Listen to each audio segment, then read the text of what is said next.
একদিন সকালে শুভ্র স্যার আর আমি আবার জগিংয়ে গেলাম। দৌড়াতে দৌড়াতে আমি ক্লান্ত। তাছাড়াও আজ একটু বেশিই গরম পড়েছে।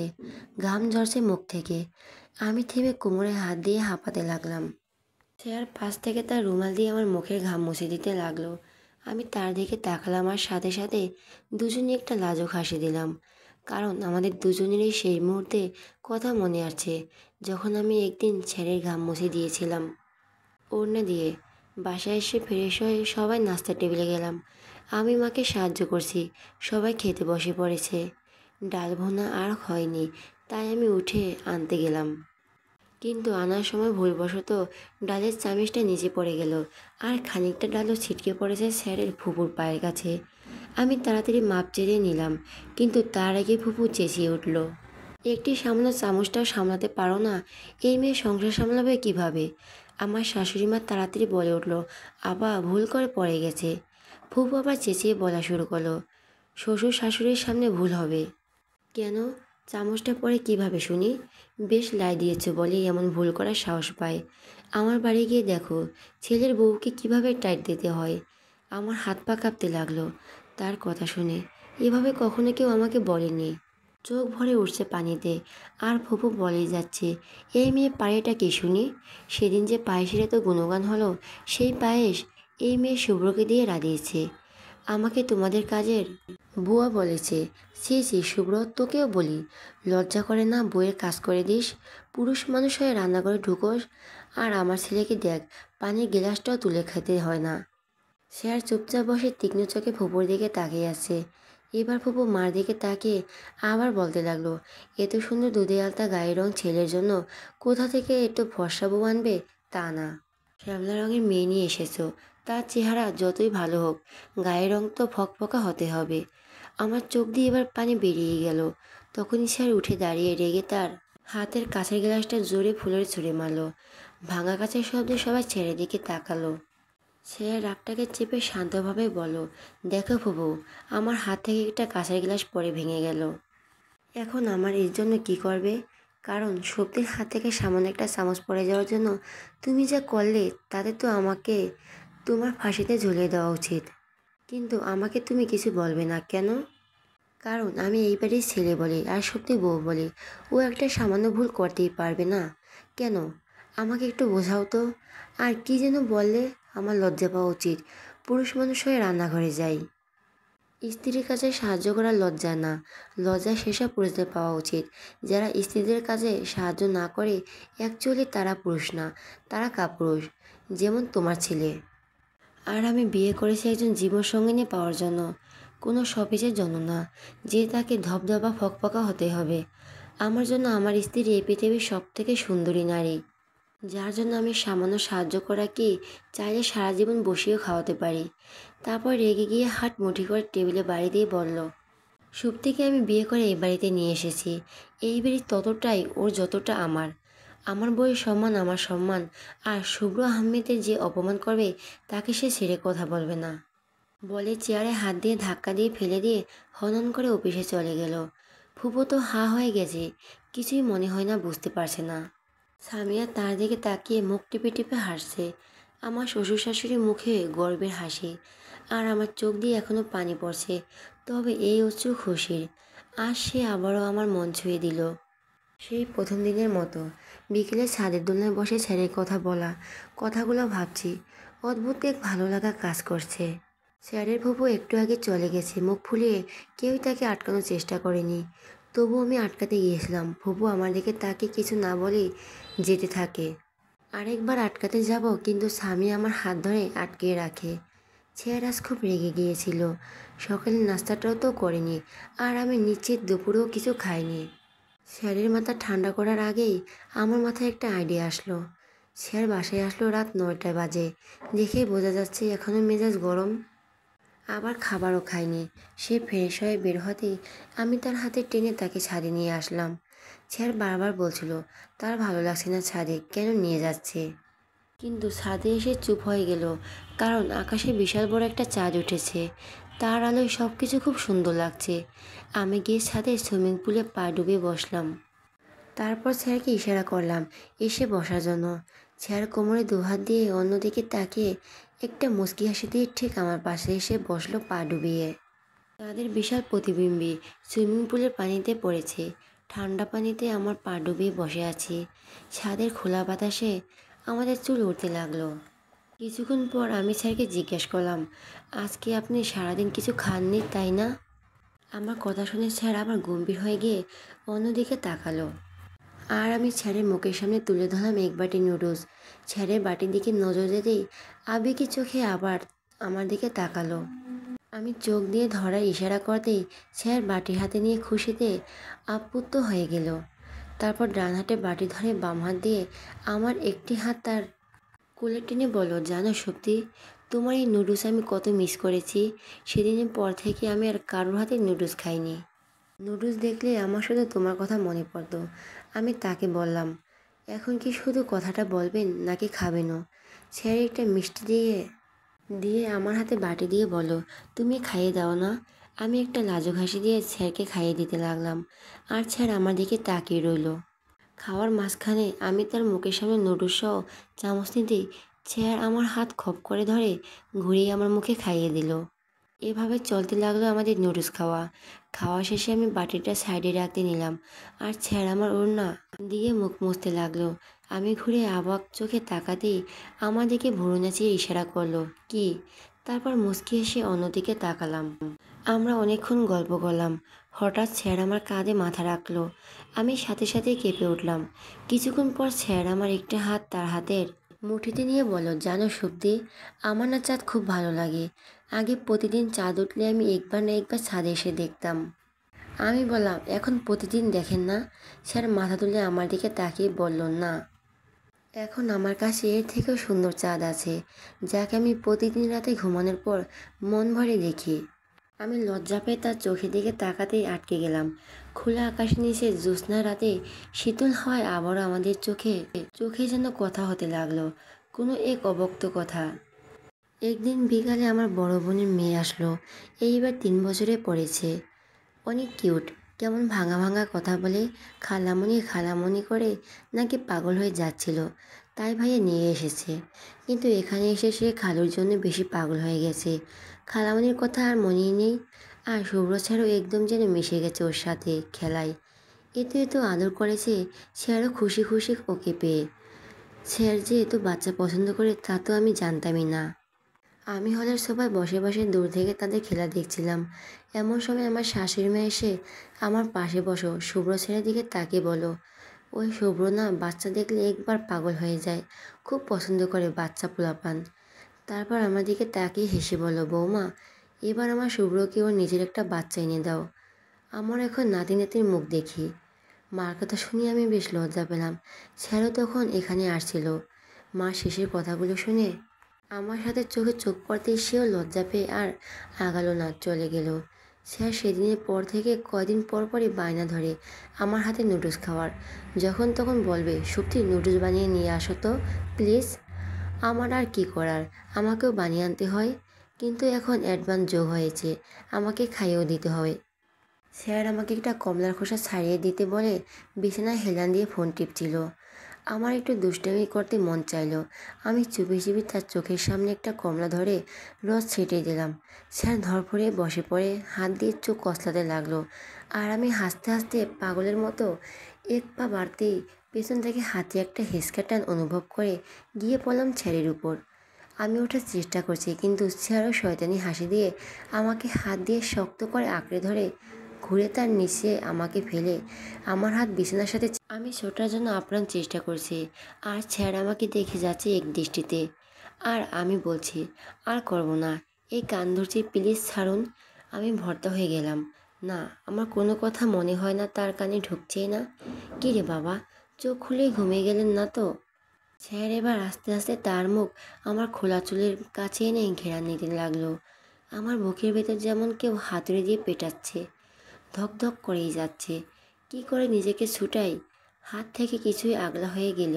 সেই সুযোগে আমিও হাত ছাড়িয়ে হেসে হেসে স্যারকে শুষিয়ে দিতে লাগলাম। স্যার আমার উপর থেকে সরে যেতেই খিলখিলিয়ে হেসে উঠে দিলাম দৌড়। কিন্তু দরজা পর্যন্ত যেতেই স্যার আবার আমার হাত ধরে ফেললো পেছন থেকে। এক টান দিয়ে আমাকে তার বুকে এনে ফেলে আমার পেছনে তার দুহাত দিয়ে আমাকে আঁকড়ে ধরলো। আমি আমার হাত দিয়ে তার বুক ধাক্কা দিয়ে তাকে সামনে সরানোর চেষ্টা করছি। তাকে শুধু একটা জিনিসই হলো, আমি হয়রান হলাম, আর কিছুই না। হয়রান হয়ে মুখ ফুলিয়ে নিচে তাকিয়ে রইলাম। স্যার একটা বাঁকা হাসি দিয়ে বলো, শক্তি খাটানো হয়ে গেছে? স্যার তার হাতের এক আঙ্গুল দিয়ে আমার কপাল থেকে শুরু করে আলতো ছুঁয়ে দিতে লাগলো। আমি ফট করে বলে উঠলাম, মা আপনি? স্যার সাথে সাথে আমাকে ছেড়ে পিছনে তাকালো, কিন্তু দেখলো কেউ নেই। আমি তাকে জিহ্বা দিয়ে মুখ ভেঙচি দিয়ে এক দৌড় দিয়ে হাওয়া হয়ে গেলাম। আর স্যার কোমরে হাত দিয়ে হাসতে লাগলো। একদিন বিকালে শপিং মলে গেলাম কিছু টুকটাক কেনাকাটা করতে। আমি একা এসেছি, সেখানে হঠাৎ তোমার সাথে দেখা। তারপর একদিন বিকেলে শপিং মলে গেলাম কিছু টুকটাক কেনাকাটা করতে। আমি একা এসেছি, সেখানে হঠাৎ তোমার সাথে দেখা। তারপর আমার মন খুশিতে ভরে উঠল। এতদিন পর নিজের বেষ্টুকে সামনে দেখে আমি ছুটে গিয়ে তোমার নাম ধরে ডাকলাম। তমাও আমাকে দেখে এক পলকের জন্য খুশিতে ঝিলিকে মেরে উঠল, কিন্তু পরক্ষণই ওর চেহারা খুশিতে বদলে রাগে ভিড় করলো। ও পিছনে ফিরে হাঁটতে লাগলো। আমি ছুটে গিয়ে ওর পট আগলে ওর হাত ধরে বললাম, তমা আমাকে প্লিজ মাফ করে দে। তমা ওর হাত ছাড়িয়ে বলো, আমাকে চিনিস তুই, অদ্ভুত তো। আমি দ্বিগুণ কণ্ঠে বললাম, তমা এরকম বলিস না, আই এম সরি। তমা বলো, আর কি বলবো শক্তি, তুই এমন কেন করলি? কথা নেই বাতরা নেই, একদম উধাও। আর এখন তো আমার কথা মনে পড়েছে। আমি তোমাকে ধরে কেঁদে ফেললাম। বললাম, তোমা তুই জানিস না আমার কিছু সমস্যা ছিল। তোমা বলো, এমন কি সমস্যা থাকতে পারে যে তোকে সবার সাথে যোগাযোগ বন্ধ করে দেওয়া লাগে? আমার কথা না হয় বাদ দিলাম, তুই জানিস শুভর ছেলে কী অবস্থা হয়ে গিয়েছিল? পাগল হয়ে গিয়েছিল ও। পাগল। রাত 1টা বাজে আমার বাসার সামনে দাঁড়িয়ে থেকে শুধুমাত্র জানার জন্য যে আমি তোর কোনো খোঁজ খবর পেয়েছি কিনা। আমি তো শুনছি স্যার এরপর থেকে ভালোভাবে ক্লাসও নিত না, অন্যমনস্ক হয়ে থাকতো। আমাদের ফাইনাল পরীক্ষার সময় প্রতিদিন তোকে খুঁজে বেরিয়েছে। তার কিছুদিন পরেই স্যার কলেজ ছেড়ে দেয়। স্যার তোকে কত ভালোবাসে, আর তুই এতটা নিষ্ঠুর তুই কী করে হলি? তোমার কথাগুলো চুপ হয়ে শুনছিলাম। তোকে বলেছে সে আমাকে ভালোবাসে? তোমা আমাকে ধরে বলো, সব কথা কি বলে দিতে হয়? তোমাকে অবশেষে অনেক কষ্টে মানাতে পারলাম। যখন ও শুনলো আমার সাথে স্যারের বিয়ে হয়েছে, তখন একটা স্বস্তির নিঃশ্বাস ফেলে বলল, ভাগ্যিস বিয়েটা স্যারের সাথে হয়েছে। তোকে শেষমেশ না পেলে হয়তো স্যার পাগলই হয়ে যেত। তারপর জানলাম তোমারও 1 বছর হলো বিয়ে হয়েছে, আর এখনও প্রেগনেন্ট। তোমার ফোন নাম্বার আর অ্যাড্রেসও এনেছি। গাড়িতে বসে বসে তোমার কথাই ভাবছি। সবার চোখে আমি দোষী, সবাই আমাকে দোষ দিচ্ছে, কিন্তু আমি আমার কথা কাউকে বলতে পারছি না। তোমার স্যারকে নিয়ে যা যা বলো তা কি সত্যি? ও আবার কোনো ভুল বুঝেনি তো? যদি ভুল না হয়ে থাকে, তবে আমি সেদিন যা দেখছিলাম তার কি মানে ছিল? স্যারের আমার প্রতি তো রাগ থাকা সত্ত্বেও আমার কতটা খেয়াল রাখে, যত্ন করে কেন? আমারও স্যারের প্রতি কত রাগ অভিমান জমা আছে, কিন্তু স্যারের সামনে গেলেই সব যেন কোথায় উধাও হয়ে যায়। ইচ্ছে করে সেসব নিয়ে না ভাবতে, কিন্তু সেদিনের দেখা দৃশ্য আমার পিছু ছাড়ছে না। আমার চোখে দেখা কি করে ভুল হতে পারে? প্রশ্নের উত্তরগুলো স্রোতের বিপরীতে পেয়ে আমি এলোমেলো হয়ে যাচ্ছি। যখনই এসব নিয়ে ভাবি আমার মাথা ফাঁকা ফাঁকা লাগতে থাকে। বাসায় বসে বিছানায় গায়ে এলিয়ে দিলাম। কেমন যেন ক্লান্ত লাগছে, অনেক ক্লান্ত। আচ্ছা, এই ক্লান্তিটা কি শরীরের নাকি মনের? ভালো লাগছে না। আমার এগুলো নিয়ে ভাবতে আর ভালো লাগছে না। তাই ভাবনা ছেড়ে ক্লান্ত শরীর নিয়ে ঘুমের রাজ্যে পাড়ি দিলাম। কতক্ষণ ঘুমিয়ে রইলাম জানি না। মাথায় কারো হাতের ছোঁয়া পেয়ে চোখ খুলে তাকালাম। চোখ খুলতেই দেখলাম একটি উগ্নিগ্ন মুখ। সুব্রত স্যার আমার মাথায় হাত বুলিয়ে জিজ্ঞাসা করলো, সত্যি শরীর খারাপ? এই অসময়ে ঘুমিয়ে রয়েছ? আমি তাড়াতাড়ি উঠে বসলাম। ফোন হাতে নিয়ে দেখলাম রাত 1টা বেজে গেছে। ওহ নো, এতক্ষণ ঘুমিয়েছি! মাগরিবের নামাজটাও বাদ গেল। আমি উঠে বাথরুমে চলে গেলাম। বের হয়ে দেখি স্যার রুমে নেই। কিছুক্ষণ পর এশার নামাজের সাথে মাগরিবের কাজা নামাজও আদায় করে নিয়ে চলে গেলাম। গিয়ে দেখি স্বামী আর মা কি নিয়ে হাসাহাসি করছে আর চা খাচ্ছে। মা আমাকে দেখে ডেকে বসতে বলে, হাতে 1 কাপ চা তুলে দিল আর বলল, ভালো লাগছিল না, তাই এই অসময়ে চা বানিয়ে খাচ্ছি। চায়ের কাপে চুমুক দিয়ে, এখন একটু ভালো লাগছে। শুভ্র স্যারকে কোথাও দেখছি না। আমার কৌতূহলী চোখ বারবার ওদিক ওদিক খুঁজে বেড়াচ্ছে। মা হয়তো বুঝতে পারলো, তাই বলো, শুভ্র ছাদে আছে, নাহিদ এসেছে, ওর সাথে কথা বলছে। তারপর আমার হাতে চায়ের ট্রে ধরিয়ে দিয়ে উপরে পাঠিয়ে দিল। আমি চায়ের ট্রে হাতে দরজার কাছে আসতেই আমার কানে আসলো শুভ্র স্যারের গলা। স্যার বলছে, নাহিদ, বিয়ের আগের আর পরের অবস্থাকে একসাথে গুলিয়ে ফেলিস না। বিয়ের পরে অনেক পরিস্থিতিতে তোর ভালো না লাগলেও তোকে তা হ্যান্ডেল করতে হবে, কারণ তখন সেটা তোর দায়িত্বের মধ্যে পড়বে। এখন তুই যেমন ইচ্ছা রিয়েক্ট করতে পারিস, কিন্তু তখন যদি এমন করিস তাহলে সেটা তোদের দুজনকেই বাঁধবে, সম্পর্কগুলোর মধ্যে প্রশ্ন আসবে। তাদের এই কথার মাঝে আমি টেরে হাতের সামনে গিয়ে দাঁড়ালাম। আমাকে দেখে তারা দুজনেই চুপ হয়ে গেল। আমি তাদের সামনে টি টেবিলে টেরে রাখা চা দিলাম হাতে। নাহিদ ভাইয়া বলছে, আরে ভাবি যে, ভাবি আপনিও বসেন। আমি বললাম, না থাক, আপনারা কথা বলুন, বলে চলে আসলাম সেখান থেকে। সকালে মা বাবা সামিয়া আবার নানু বাড়ি চলে গেছে মাকে ডাক্তার দেখাতে। নানু বাড়ির পাশে নাকি কোন ডাক্তার আছে ভালো, বেশ কিছুদিন সেখানে বেরিয়েও আসবে। একটু পর স্যারও অফিসে চলে গেল। আমি এই বড় বাড়িতে একা হয়ে গেলাম। কিছুক্ষণ ছাদে হাঁটাহাঁটি করলাম, টিভি দেখলাম, তারপর রান্নাটাও সেরে ফেললাম। দুপুরে একটু পরেই স্যার এসে পড়লো। আমি বাসায় একা আছি তাই তাড়াতাড়ি এসেছে। সে ফ্রেশ হয়ে আসলে আমি তাকে খেতে দিলাম। স্যার খাবার মুখে দিয়ে আমার দিকে তাকালো। আমি জানি স্যার কেন তাকিয়েছে, কারণ আমি আজ খাবারে একটু বেশি ঝাল দিয়েছি। স্যার তাকাতেই আমি কানে হাত দিয়ে মুচকি এসে ঠোঁট নাড়িয়ে নিঃশব্দে বললাম, সরি। স্যার বলল, শুধু আজকের জন্যই। সন্ধ্যার দিক দিয়ে আকাশে কালো মেঘ করে ঢেকে গেছিল, মনে হয় খুব বৃষ্টি হবে। স্যার সোফায় বসেছিল। আমার মনে পড়লো ছাদে কিছু জামা কাপড় আছে। আমি দৌড়ে ছাদে গেলাম। তাড়াতাড়ি জামা কাপড় তুলতে না তুলতেই ঝপঝপ করে বৃষ্টি নেমে পড়লো। আমি জামা কাপড় নিয়ে দৌড়ে গেলাম। শাড়ি পরার কারণে বেশি জোরে দৌড়াতেও পারছি না। আমি আংশিক ভিজে গেছি, তবে মাথা ভালোই ভিজেছে। রুমে এসে দেখি স্যার এখনো সোফাতেই বসে রয়েছে। বৃষ্টির সাথে সাথে বাতাসের বেগও আছে। আমি টাওয়াল তুলে নিয়ে ড্রেসিং টেবিলের সামনে গিয়ে চুলগুলো সামনে এনে মুছতে লাগলাম। স্যার খেয়াল করলাম, শুভ্র স্যার আমার দিকে কেমন যেন তৃষ্ণত দৃষ্টিতে তাকিয়ে আছে, পলক্ষীনভাবে। আমি পিছনে ঘুরে তাকাতেই স্যার হঠাৎ অপ্রস্তুত হয়ে উঠে গিয়ে বাইরে চলে গেল। সেদিন রাতে ঘুমানোর সময় স্যার আর আমাকে জড়িয়েও ধরল না, বারবার এপাশ ওপাশ করছে। সকালে ঘুম থেকে উঠে দেখি স্যার সোফায় ঘুমিয়ে রয়েছে। আমি বাথরুমে গিয়ে আয়নার সামনে দাঁড়িয়ে রইলাম। আমি স্যারের স্ত্রী, আমার উপর তার পুরো অধিকার আছে। স্যার তো চাইলেও জোর খাটাতে পারতো, কিন্তু স্যার তা কখনই করেনি। কেন জানি না, যখনই স্যার আমার কাছে আসে তখনই আমার মাথায় সেই দৃশ্য ভেসে ওঠে। একটু আগে স্যার অফিসের জন্য বেরিয়ে গেছে। আমি ব্যালকনিতে দাঁড়িয়ে দেখছি দারোয়ান চাচা লাঠির উপর ভর করে ঝিমিয়ে যাচ্ছে। ঝিমুতে ঝিমুতে যখনই মাথা লাঠি থেকে সরে যেতে নেয় তখনই ধর্মরিয়ে জেগে চারপাশে চোখ বোলায়। আমি আজ পর্যন্ত যত দারোয়ানই দেখছি সবাইকে শুধু ঝিমাতেই দেখছি। প্রাচীরের বাড়ির চোখ পড়াতে দেখলাম একটা আমার বয়সের শাড়ি পরা মেয়ে রেগে হনন করে হেঁটে যাচ্ছে, আর তার পেছন পেছন একটা ছেলে হোন্ডা হাত দিয়ে টানতে টানতে করুণ মুখে কী যেন বলছে। হঠাৎ ছেলেটি থামে মেয়েটির সামনে এসে কান ধরে দাঁড়ালো। মেয়েটি থেমে আশেপাশে তাকিয়ে দেখলো, তারপর একটা লাজুক হাসি দিয়ে ছেলেটির কান থেকে হাঁস সরিয়ে দিল। ছেলেটি একটা স্বস্তির নিঃশ্বাস ফেলে বাইকে উঠে মেয়েটিকে ইশারা করতে মেয়েটির বাইকে দুহাত দিয়ে ছেলেটিকে জড়িয়ে ধরলো। তারপর তারা চলে গেল। কি সুন্দর দৃশ্য, মনে হয় দুজনের নতুন বিয়ে হয়েছে, খুনসুটিপূর্ণ চলছে, তবে ভালোবাসা তাদের মধ্যে। আমার আর ছেলের সম্পর্কের ভবিষ্যৎ কি? এতদিন ধরে বিয়ে হয়েছে, তবুও আমাদের ভেতরে কিছু স্বাভাবিক নেই। আমরা এখনও আর পাঁচটা স্বামী স্ত্রীর মতো হতে পারিনি। এখনও আমাকে ছুঁতে মন চাইলেও সে পারে না। আমাদের সম্পর্কে শেষ পর্যন্ত কোথায় গিয়ে ঠেকবে? আমাদের সম্পর্কের কি ভালোবাসা আছে? এইসব ভাবতে ভাবতেই আমাদের সম্পর্কে শেষ পর্যন্ত কোথায় গিয়ে ঠেকবে? আমাদের সম্পর্ক কি ভালোবাসা আছে? এসব ভাবতে ভাবতে অনেক বেলা হয়ে গেল। স্যার দুপুরে ফিরে আসলো। দুজনে খাওয়া দাওয়া করে বসে আছি। হঠাৎ স্যার বলল, সত্যি চট করে রেডি হয়ে নাও, এক জায়গায় যাব।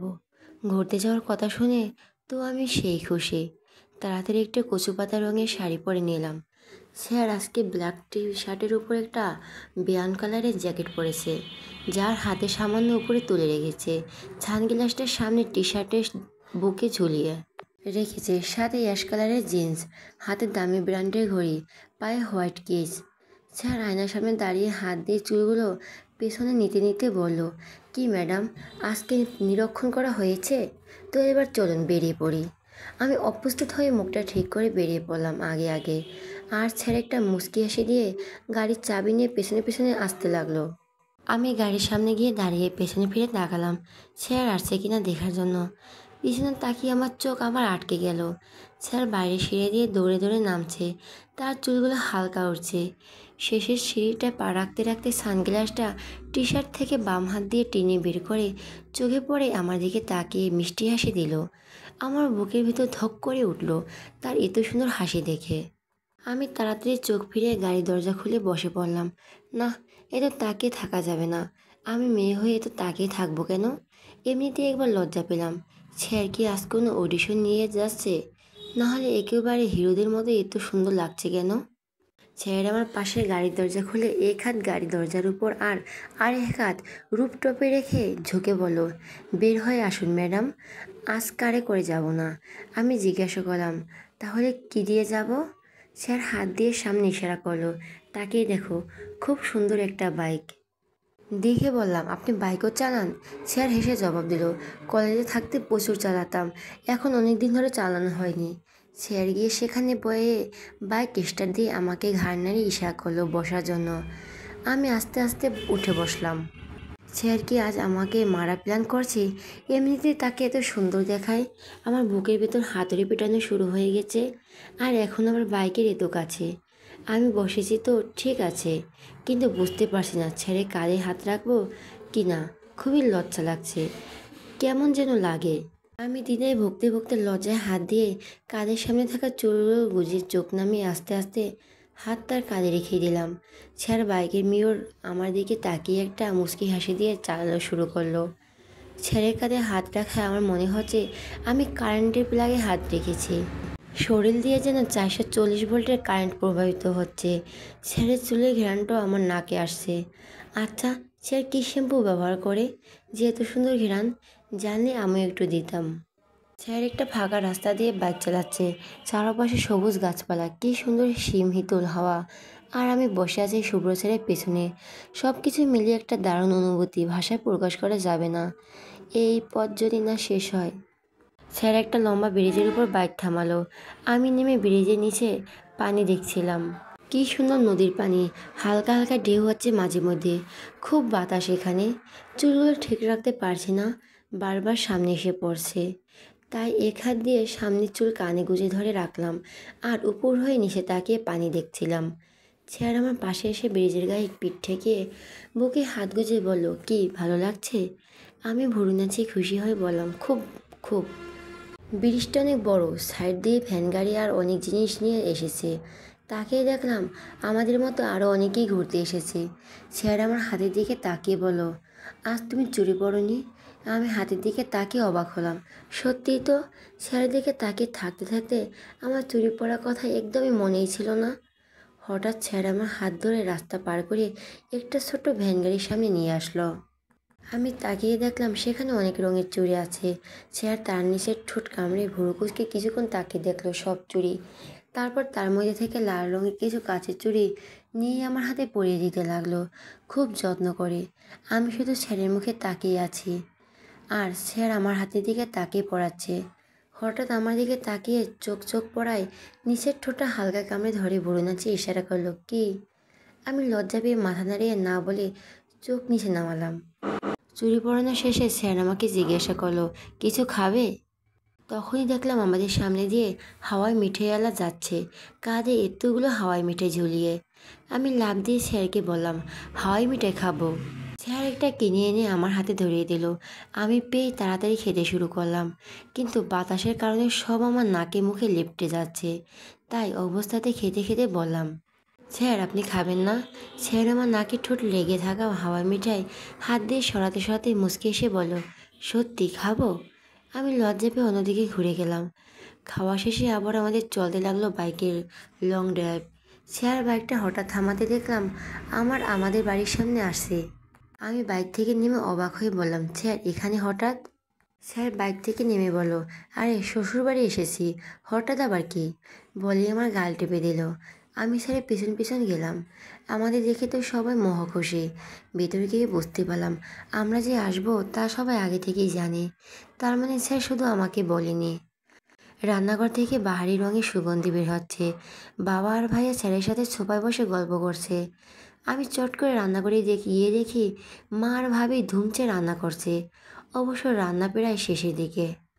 একটু পর কলিং বেল বেজে উঠতেই হলে গিয়ে দেখলাম স্যার একটি ছেলের হাত থেকে এক গেলা জিনিস নামাচ্ছে। আমার পেছন পেছন ভাবিও এসেছে।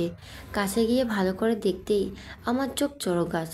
সব পদের ফল, মিষ্টি দই, রসমালাই, জুস, আইসক্রিম, মেয়ের 5টা বড় বড় বক্স, চকলেট, আরও কত কি। মনে হচ্ছে বাজার বসে গেছে। ভাবি বলে উঠল, শুভ্র, এত কিছু আনার কি দরকার ছিল? স্যার মুচকি এসে বলল, ভাবি কী যে বলেন, শ্বশুরবাড়ি এসেছি, সামান্য কিছু আনবো না তো কী করব। স্যার আমার বেডে বসে আছে আর আমি আইসক্রিম খাচ্ছি চেয়ারে বসে। হঠাৎ ভাবি একটা নক করে ভেতরে এসে সোফায় বসে আমাকে একটা চোখ রাঙিয়ে দিয়ে বলল, একা একা বসে খেয়ে যাচ্ছিস? শুভ্রকে খেতে দেসনি কেন? আমি মুখ ফুলিয়ে বাট সাইডে রেখে দিলাম। স্যার হেসে বলল, থাক থাক ভাবি, আমি খেয়ে আবার আপনার ননদের কম পড়ে যেতে পারে। একাই 5 জনেরটা খাই। আমি তো রাগে ফায়ার, আমাকে পেটুক বলা। আমি ভাবি দাঁত কেলে হেসেই যাচ্ছে। তারপর বলল, শুভ্র তুমি কতদিন পরে আসলে তো বলো তো? স্যার বলল, ভাবি কাজের অনেক চাপ থাকে। ভাবি বলল, সব থেকে তো মাঝে মাঝে পাঠিয়ে দিতে পারো। স্যার মুখে একটা সিরিয়াস ভাব এনে বলো, আর বলবেন না ভাবি, আমি সত্যিকে অনেকবার বলেছি যে সত্যি আমি তো যেতে পারছি না, তুমি গিয়ে বেরিয়ে আসো। কিন্তু ও ওটা শুনলে কান্না করে দেয়, বলে আমি যেদিন যাব সেদিনই চলে আসব। আমাকে ছাড়া এক রাতও বাড়ি থাকতে চায় না। ছেলের কথা শুনে তো আমার মাথায় আকাশ ভেঙে পড়ল। আমি এতটা অবাক হলাম, আমার মুখ হা হয়ে গেল। সামনে তাকিয়ে দেখি ভাবির মুখ আমার থেকেও ডাবল হা হয়েছে। একটা খরগোশ সেখানে অনায়াসে ঢুকে যেতে পারবে। চোখগুলো যেন যে কোনো সময় খুলে বাইরে চলে আসবে। ভাবি খরগোশকে ঢোকার সুযোগ না দিয়েই তাড়াতাড়ি মুখটা বন্ধ করে আমার দিকে তাকিয়ে মুখ টিপে হেসে বলল, কী রে সত্যি, এগুলো কি শুনছি? বিয়ের আগে তো বিয়ে করবো না বলে গীত গাইতি, আর এখন এমন জামাই পাগল হয়ে গেছিস? বলেই ভাবি মুখ টিপে হাসতে হাসতেই চলে গেল। আমি রাগে চোখ মুখ কুঁচকে স্যারের দিকে তাকাতেই স্যার একটা চোখ টিপ মারল। কিছু বলতে যাবে তার আগেই বাইরে খাবারের জন্য ডাক পড়ল। ডাইনিং টেবিলে বসে আমি আরামে খেয়ে যাচ্ছি। খাওয়া প্রায় শেষের দিকে। শুভ্র স্যারের দিকে তাকিয়ে দেখলাম স্যার অসহায় চোখে একবার আমার দিকে একবার প্লেটের দিকে তাকাচ্ছে। তার উপর এখন খাওয়ার নামের অত্যাচার চলছে অতিমাত্রায়। আর এই অত্যাচারটা নির্ভুলভাবে চালাচ্ছে আমার একমাত্র ভাবি। মাঝে মাঝে মাও যোগ দিচ্ছে, প্লেটে খাবারের পাহাড় জমিয়ে রেখেছে। খাওয়া শেষে আমি উঠতে লাগলাম। স্যার আমার উঠে পড়া দিকে দৃষ্টি দিয়ে আরও অসহায়ভাবে তাকিয়ে রইল। মনে হয় কিছু এক্সপেক্ট করছে আমার বলার। আমি আবার একটু দয়াশীল কিনা তাই তার এক্সপেকটেশন না ভেঙে বললাম, এ কী ভাবি, তোমাদের জামাইয়ের প্লেট এমন খালি কেন? ভালো মতো আদর যত্ন করে খাওয়াও। দেখো আমাকে তো বাড়িতে গিয়ে আবার খোটা না শুনতে হয়। বলে মুখে হাত দিয়ে অনেক কষ্টে হাসি চাপিয়ে সেখান থেকে চলে আসলাম। ভাবি আমার উৎসাহ পেয়ে আরও দ্বিগুণ ভেবে নেমে পড়লেন খাওয়াতে। আমার পেট ফেটে হাসি পাচ্ছে। স্যারের অসহায় মুখটা দেখার মতো। বেশ হয়েছে, আমাকে এতদিন জ্বালিয়েছে, ওই ফলপন খাইছে। আমার আজ ভাবির সামনে আমার মান সম্মানে ফেলুদা বানিয়ে কি মিথ্যাটাই না বলল। এতদিন পর আমি সুযোগ পেয়েছি, এবার বুঝুক মজা। একটু পর রুমে ঢুকে চোখের সামনে আরেকটা হাসির কাণ্ড দেখলাম। শুভ্র ছাড়া পাঞ্জাবের উপরে বোতাম না খুলে পরতে নিয়েছিল, আর সেটা এখন অর্ধেক মাথায় আটকে রয়েছে। তাই স্যার ছটফট করে যাচ্ছে। আমি অনেক চেষ্টা করে মুখ টিপে হাসতে গিয়েও হাসি ফক করে বেরিয়ে গেল। তাড়াতাড়ি আবার হাসি চেপে স্যারের সামনে গিয়ে বোতামটা খুলে দিতে স্যার মাথা বের করে একটা স্বস্তির নিঃশ্বাস ফেলল। কিন্তু নিচে তাকিয়েই মুখটা আবার করুণ হয়ে গেল।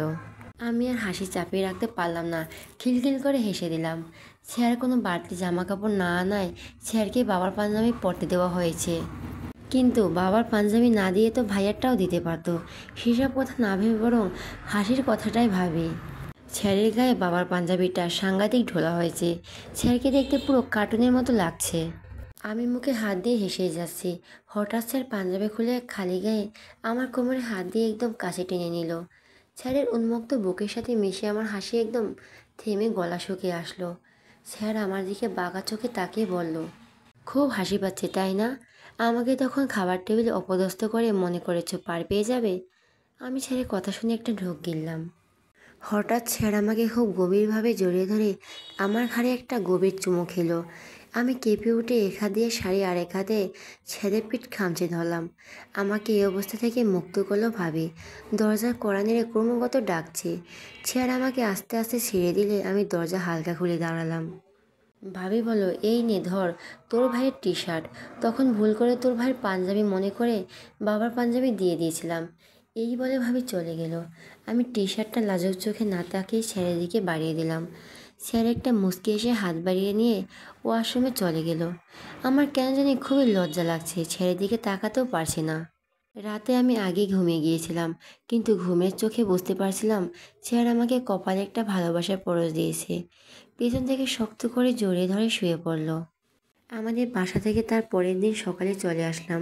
দুপুরের পর কতক্ষণ ধরে আমি বেডে বসে কাচুমুচু করে যাচ্ছি, আর স্যার মনোযোগ দিয়ে খেলা করে যাচ্ছে। আমি কতক্ষণ ধরে স্যারকে বলে যাচ্ছি একটু স্টার প্লাস দিতে, কিন্তু দিচ্ছেই না। রিমোটটা যদি একবার হাতে পাই। হঠাৎ আমি পেট ধরে নেকাতে লাগলাম। স্যার উদ্বিগ্ন মুখে রিমোট দেখেই উঠে পড়ে আমার কাছে এসে দাঁড়ালো। আমি আর এক ছুটে রিমোট হাতে নিয়ে স্যারকে হাত তুলে দেখালাম। স্যার কিছুক্ষণ হতভম্ব হয়ে দাঁড়িয়ে দাঁড়ালো, আবার আমার পেছনে দৌড়াতে লাগলো। আমি বুঝে গেছি স্যার রেগে গেছে, আজ ধরতে পারলে আর রক্ষে নেই। তাই আমিও ছুটে যাচ্ছি। পুরো ঘরময় আমরা ছুটে বেড়ালাম। স্যার আমাকে অবশেষে ধরতে পারলো যখন আমরা ছাদে চলে আসলাম। আমার হাত দুটো পেছনে নিয়ে শক্ত করে ধরে ধমক দিয়ে বলো, বেশি চালাকি শিখেছো না? আমি বলছি, স্যার ছাড়ুন প্লিজ, ব্যথা লাগছে। স্যার এবার আমাকে ছেড়ে বলো, কান ধরো। আমি মুখ ফুলিয়ে বুকে হাত গুজে অন্যদিকে তাকিয়ে বললাম, ইস, বললেই হলো, যখন তখন শুধু কান ধরো। আমি ধরবো না। স্যার আবার চোখ রাঙিয়ে দিয়ে বলো, ধরবা না? আমি আগে থেকে দ্বিগুণ ভাব নিয়ে বললাম না। বলা শেষ না হতেই স্যার আমাকে কোলে তুলে নিয়ে ঠাস করে সুইমিং পুলে পানিতে ফেলে দিল। আমি পানিতে হাবুডুবু খাচ্ছি, হাত পা ছোটাছুটি করছি। স্যার আমার এই অবস্থা থেকে অস্থির হয়ে সেও পানিতে ঝাঁপ দিল, আর আমি স্বাভাবিকভাবে সাঁতরে অন্য সাইডে দিয়ে উঠে গেলাম। স্যার আর দ্বিতীয়বার হতভম্ব হয়ে পানিতে দাঁড়িয়ে রইল। আমি তাকে বললাম, সাঁতার আমি পারি, দেখলেন তো কিভাবে আপনাকেও পানিতে নামালাম। শক্তির সাথে লাগতে আসলে এমনই হয়। বলেই একটা মুখ ভেঙচি দিয়ে চলে আসলাম। রাতে আমি অ্যাকুয়ারিয়ামটা বিছানা কোনায় রেখে উপর হয়ে শুয়ে হাতের উপর ভর দিয়ে মুখ রেখে মাছ দুটোর খেলা দেখছিলাম। হঠাৎ স্যারও আমার পাশে আমার মতো শুয়ে পড়ে মাছ দুটি দেখে তাকিয়ে আছে। এগুলোর কোনো নাম দেওনি সত্যি? ছেলের কথা শুনে আমি চিন্তায় পড়ে গেলাম। সত্যি তো মাছ দুটির আমি এখনো কোনো নাম দেইনি কেন? এতদিন ধরে আমার কাছে আছে, এত বড় ভুল আমি করলাম? স্যার আবার চোখ দিয়ে ইশারা করে জিজ্ঞাসা করতে আমি মুখ ঘোমরা করে মাথা নাড়িয়ে না করলাম। স্যার একটা মুচকি হেসে বলল, থাক, আমি এদেরকে নাম দিয়েছি। আমি উস্কো হয়ে জিজ্ঞেস করলাম, কবে? স্যার বলল, তোমাকে দেওয়ার আগে। আমি এবার চরম উত্তেজনা নিয়ে বললাম, কী নাম? স্যার আমার দিকে তাকিয়ে বলল, শুভ্র শক্তি। তার কথা শুনে আমি লজ্জা পেয়ে মাছ দুটির দিকে তাকিয়ে দেখলাম তারা কি পরমানন্দে একে অপরের পেছনে ছোটাছুটি করছে। আমি আবার স্যারের দিকে তাকালাম। স্যারও আমার দিকে আবেগী চোখে তাকিয়ে বলল, মনে করো এরা আমাদের মনের একটা অংশ। দেখো তো এই শুভ্র শক্তি এখন আমাদের কি করার ইশারা করছে। আমি মাছদের দিকে তাকিয়ে দেখলাম মাছ দুটো একে অপরের মুখে মুখ লাগিয়ে রেখেছে। আমি গাল একেবারে লাল হয়ে গেল লজ্জায়। আমার চোখ নামিয়ে নিলাম। স্যার আমার অবস্থা দেখে মাছ দুটির দিকে তাকিয়ে হাসছে। আমি এবার ধীরে ধীরে ছেড়ের দিকে তাকালাম। ছেড়ের দৃষ্টি এখনও মাছের দিকে। হঠাৎ আমার কি হলো জানি না, আমি খুব ধীরে ধীরে ছেড়ে গালে নিজের ঠোঁট ছুঁয়ে দিলাম। ছেড়ে যেন বিদ্যুতের থেকেও বেশি চমকে আমার দিকে তাকালো। আমি এক লাফ দিয়ে উঠে কম্বল মুড়ি দিয়ে শুয়ে পড়লাম। কম্বলের কোনা মুখ চেপে ধরে বালিশে মুখ আদো মুখ লুকিয়ে চোখ বন্ধ করে এখনও লজ্জা পেয়েই যাচ্ছি। আর স্যার জি এখনও আমার দিকে অবাক দৃষ্টিতে তাকিয়ে আছে তা আমি বেশ বুঝতে পারলাম। তার পরের দিন দুপুরে পরে আমি বেডে শুয়ে শুয়ে এপাশ ওপাশ করছি, খুবই বোরিং লাগছে। আর স্যার ধ্যানমগ্ন হয়ে ল্যাপটপের দিকে তাকিয়ে আছে। এমন কি দেখছে ল্যাপটপে? আমারও দেখতে ইচ্ছে হলো। একটু পর ফোন বাজতেই স্যার রিসিভ করে বাড়ি চলে গেল। আমি উঠে গিয়ে ল্যাপটপটা অন করতেই আমার মনে হলো আমার বুকে যেন কেউ সজোরে আঘাত করলো। ল্যাপটপের স্ক্রিনে স্যার আর সেই মেয়েটার ছবি। দুজনে পাশাপাশি বসে আছে। আমার চোখ দিয়ে একটা বড় অশ্রু ফোঁটা গড়িয়ে পড়তে না পড়তেই ছেঁড়া রুমে চলে আসলো। আমি তাড়াতাড়ি ল্যাপটপের স্ক্রিনে ছেঁড়া সেই মেয়েটার ছবি। দুজনে পাশাপাশি বসে আছে। আমার চোখ দিয়ে এক বড় অশ্রু ফোঁটা গড়িয়ে পড়তে না পড়তেই ছেঁড়া রুমে চলে আসলো। আমি তাড়াতাড়ি উঠে পিছনে ঘুরে চোখের পানি আড়াল করলাম। স্যার ব্যস্ত হয়ে গাড়ির চাবিটা হাতে নিয়ে বলল, সুপ্তি, আমার এখনই আর্জেন্ট একটু অফিসে যেতে হবে, তুমি সাবধানে থেকো। বলে স্যার ল্যাপটপ নিয়ে চলে গেল। আমি খুব স্বাভাবিকভাবে হেঁটেই ছাদে চলে গেলাম। ছাদের দোলনায় পা উঠিয়ে হেলান দিয়ে বসে রইলাম। মাথার ভেতর আবারও সেই দৃশ্য ঘুরছে। স্যারের সেই মেয়ের সাথেও সম্পর্ক আছে? আর স্যার আমার সাথে নর্মাল বিহেভ করছো কেন? হঠাৎ মাথায় নাহিদ ভাইকে স্যারের বলা সেই কথাটা ভেসে উঠল। বিয়ের পর অনেক পরিস্থিতিতে তোর ভালো না লাগলেও তোকে তো হ্যান্ডেল করতেই হবে, কারণ তখন সেটা তোর দায়িত্বের মধ্যে পড়বে। স্যার সেদিন নাহিদ ভাইকে এই কথাটা কেন বলল? তার মানে কি স্যার শুধুমাত্র আমার সাথে বিয়ে হয়েছে বলে দায়িত্বের টানে পড়ে এত ভালো ব্যবহার করছে? এটা শুধুমাত্র দায়িত্ব ছাড়া আর কিছুই না। হয়তো দায়িত্বের টানে সে আমার সাথে সারা জীবন সংসার করার জন্য প্রস্তুত হয়ে পড়বে। তার মতো আদর্শ ছেলে তো এমনই করবে, কিন্তু আমি তো এমন সম্পর্ক চাই না। পরিস্থিতিতে শিকার, তাকে আমার সাথে দায়বদ্ধতার সম্পর্ক পালন করতে হবে না। নিজের মনটাকে যদি হাতে পেতাম তাহলে গলা টিপে ধরতাম। আবার আরেকবার এ কেন ভুল বুঝলো? কেন আবার ভাবতে শুরু করলো যে স্যার আমাকে সত্যিই ভালোবাসে? কিছুক্ষণ শুনশান নীরবতার পর হঠাৎ স্যার আমার সামনে সেই মেয়েটিকে নিয়ে আসলো। আমি তাদের দুজনকে দেখে দাঁড়িয়ে গেলাম। স্যার আমার দিকে রাগি চোখে তাকিয়ে বলল, আমি ওকেই ভালোবাসি। তোমার সাথে জেদের বসে বিয়ে করে আমি এখন নিরুপায়। না পারছি ওকে ভুলতে, না পারছি তোমাকে ছাড়তে। তুমি আমাদের পথের কাঁটা, পথের কাঁটা, পথের কাঁটা। আমি ধর্মরিয়ে চোখ খুলে বড় বড় শ্বাস নিতে লাগলাম। আমি এখন দোলনাতেই শোয়া আছি। চারপাশ অন্ধকার হয়ে গেছে। তার মানে আমি কি এতক্ষণ স্বপ্ন দেখছিলাম? তাড়াতাড়ি দোলনা থেকে নেমে ভেতরে গিয়ে রুমে ঢুকলাম। রুমের মধ্যেও ঘুটঘুটে অন্ধকার।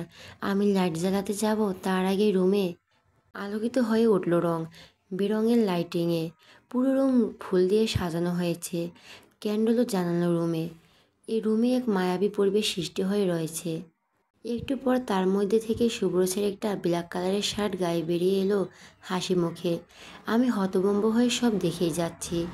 আজ আর এমন আমার ভালো লাগছে না। নিজেকে কেমন বোঝা বোঝা লাগছে। আমি নিশ্চুপ হয়ে দাঁড়িয়ে আছি। স্যার আমার কাছে এসে হাসি মুখে বলল, এত কষ্ট করে এত কিছু করলাম আর বউ আমার কিছুই বলছে না? আমি অন্যদিকে তাকিয়ে বেশ রুক্ষ স্বরে বললাম, আমি বলছি আমার জন্য এসব পড়তে। স্যার আমার এরকম আওয়াজ শুনে একটু অবাক হলেও স্বাভাবিক হয়ে বলল, তোমার ভালো লাগছে না? আমি কিছু না বলেই চলে যাচ্ছিলাম। কেন তার দিকে তাকাতেও পারছি না। কিন্তু স্যার আমার হাত ধরে বলল, আমার তোমাকে কিছু বলার ছিল। আমি হাত ছাড়ানোর চেষ্টা করতে করতে বললাম, আমার এখন কিছু শুনতে ইচ্ছে করছে না। স্যার ভুরু কুচকে আমার নরম হয়ে বলল, এমন কেন করছো? আমি এবারও নিশ্চুপ। আমার নীরবতায় স্যার রেগে গিয়ে আমাকে তার দু হাত দিয়ে শক্ত করে চেপে ধরে বলল, কেন করো তুমি এমন? আমার চোখ থেকে পানি গড়িয়ে পড়ল। স্যারের চোখও ছলছল করছে। স্যার আমাকে ছেড়ে পিছনে ঘুরে বলল, আমি ভেবেছিলাম আমাদের আগে যা হয়েছে হয়েছে, এসব সেসব ভুলে নতুন, তাই আমি এত চেষ্টা করে যাচ্ছি। কিন্তু তুমি? আমি চোখের পানি মুছে বললাম, কেন? কেন করছেন এত চেষ্টা? স্যার আমার দিকে ঘুরে তার দু হাত আমার মুখে আলতো করে ধরে কান্না ধরা গলায় বলল, কেন করছি? তুমি কি কিছুই বোঝো না? ছেলের চোখ দিয়ে টপ টপ করে পানি পড়ছে। বাদ মানছে না আমার অশ্রুও। আমি তার দিকে তাকাতে পারছি না। সে এবার আমার কপালের সাথে তার কপাল ঠেকে চোখ বন্ধ করে খুব আবেগী গলায় বলল, শুনতে কি পাও এই নিঃশব্দে এই হৃদস্পন্দন? প্রতিনিয়ত কার নাম বলে? এখানে কার নাম লেখা আছে? আমি অশ্রু ছাড়িয়ে চোখ বন্ধ করে ফেলাম। ছেড়ে গরম নিঃশ্বাস আমার চোখে মুখে লাগছে। এমনকি তার হৃদয় স্পন্দন আমি স্পষ্ট শুনতে পাচ্ছি। খুবই মানতে ইচ্ছে করছে এখানে শুধু আমার নামই লেখা, শুধু আমার। কিন্তু না, আমি আবারও মনের ভ্রান্তিতে ধরা দিব না, কিছুতেই না। কিছুক্ষণ নীরবতা শেষে স্যার হঠাৎ কাঁদতে কাঁদতে চোখ বন্ধ করে একটা বড় দীর্ঘশ্বাসের সাথে বলে উঠল, আই লাভ ইউ। শুনে আমার বুকের ভেতর ধক করে উঠল। আমি ধপ করে চোখ খুলে ফেললাম। ছেলের চোখ এখনো বন্ধ। আমার মন এক প্রশান্তিতে ভরে উঠল। কিন্তু পরক্ষণই হঠাৎ চরম প্রশান্তির এই কথাটি আমাকে প্রচণ্ড বেদনা দিতে লাগলো। বুকের ভেতরটা যেন ছিঁড়ে যাচ্ছে। আমি তাকে ধাক্কা দিয়ে দূরে সরিয়ে বললাম, থাক, এখন শুধুমাত্র আমার সাথে আপনার বিয়ে হয়েছে বলে আপনাকে আমার জোর করে ভালোবাসতে হবে না। সে আর চোখ মুখ কুঁচকে বলল, জোর করে? তাহলে তুমিও কি আমাকে জোর করে ভালোবাসো? আমি অপ্রস্তুত হয়ে অন্যদিকে ঘুরে বললাম, আমি কি আপনাকে বলছি আমি আপনাকে ভালোবাসি? সে আমার তার দিকে ঘুরে বলো, তুমি আমাকে ভালোবাসো না? আমি আবার নিশ্চুপ হয়ে রইলাম অন্যদিকে তাকিয়ে। সে আমাকে ছেড়ে ড্রয়ার থেকে কিছু বের করে হাতে উঠিয়ে বলল, যদি আমাকে ভালো না বেসে থাকো তবে এটা এখনো যত্ন করে রেখেছো কেন?